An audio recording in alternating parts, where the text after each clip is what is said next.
Terre de France, un parfum au service de notre pays. En vente sur la boutique de TV Liberté.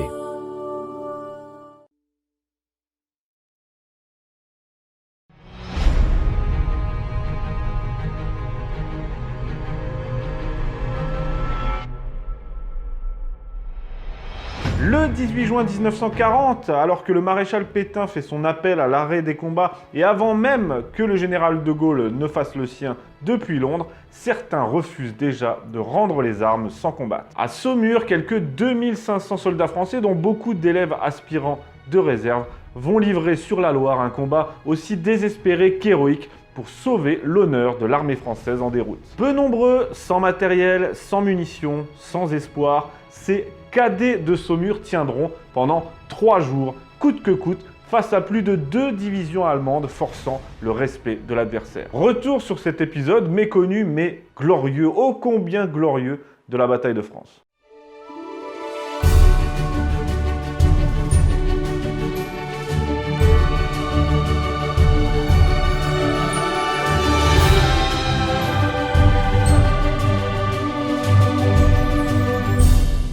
Les cadets de Saumur, c'est un épisode qui m'a été beaucoup demandé. Eh bien, le voici et j'espère qu'il vous plaira. Nous sommes en juin 1940 et vous connaissez la chanson. Après la percée des Ardennes et la chute du nouveau front sur la Somme, l'armée française est en déroute, les Allemands progressent rapidement, Paris a été déclarée ville ouverte et le gouvernement s'est réfugié à Bordeaux. On décide tout d'abord d'un nouveau front, d'une nouvelle ligne de défense, historique si l'on peut dire, puisqu'il s'agit de la Loire. Et c'est dans ce contexte que, à Saumur, les jeunes élèves aspirants de réserve de l'école de cavalerie et du train vont recevoir l'ordre d'empêcher le franchissement de la Loire sur leur secteur, un secteur de 40 km aux alentours de Saumur. Mais alors qu'ils se préparent à tout ça, le 17 juin 1940, à la radio, la voix d'un héros de Verdun résonne. Le maréchal Pétain appelle à cesser les combats et annonce qu'il est en train de négocier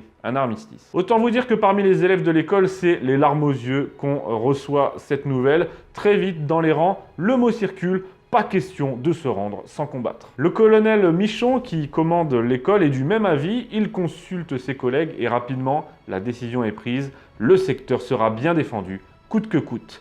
Il est ici question de devoir, mais aussi d'honneur, l'honneur de l'armée française qu'il est nécessaire de relever. Parmi les élèves, c'est une explosion de joie, les Allemands approchent et tout le monde est volontaire, décidé à se battre, alors même que ce ne sont pas des combattants, hein, je le précise, ce sont des gamins qui sont toujours en formation et c'est ce qui rend cette histoire incroyable. L'un des élèves très jeune qui a une petite appréhension déclare au lieutenant de Galbert « Mais c'est à la mort que vous nous envoyez, mon lieutenant ». Ce à quoi le lieutenant répond « Je vous fais cet honneur ». Tous les élèves savent que c'est une action désespérée, vouée à l'échec et à la mort. Leur supérieur ne leur cache d'ailleurs pas, mais rien ne les ébranlera, rien n'ébranlera leur détermination.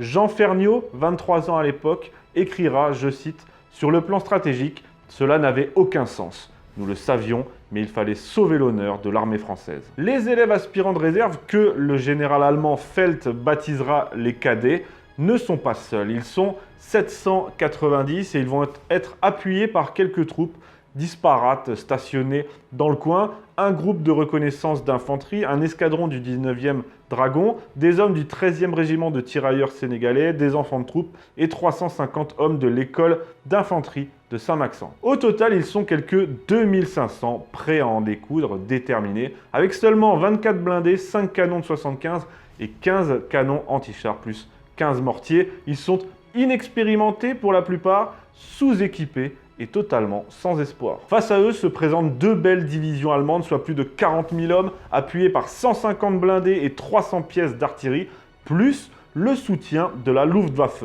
Ce déséquilibre, il est insurmontable. Écrasant, c'est même pas du 1 contre 10, c'est presque du 1 contre 20, sauf que vous êtes là avec un bâton et les 20 autres sont équipés de la tête aux pieds. Et pourtant, ces 250 000 hommes sont déterminés à combattre jusqu'au bout. Ils vont tenir 3 jours.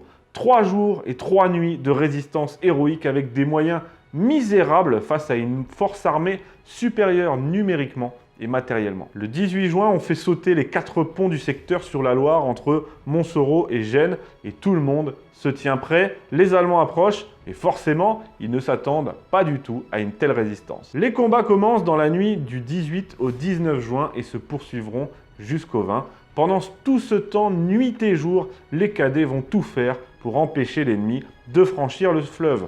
Aux côtés de leur lieutenant qui montre l'exemple avec héroïsme, ils se battent avec leurs fusils d'instruction qui s'enrayent fréquemment et avec quasiment aucun matériel. Et pourtant, ils bousculent les Allemands. Les Allemands sont totalement déboussolés, surpris et assommés par la violence de la résistance. Leurs chars sont détruits, leurs assauts sont repoussés.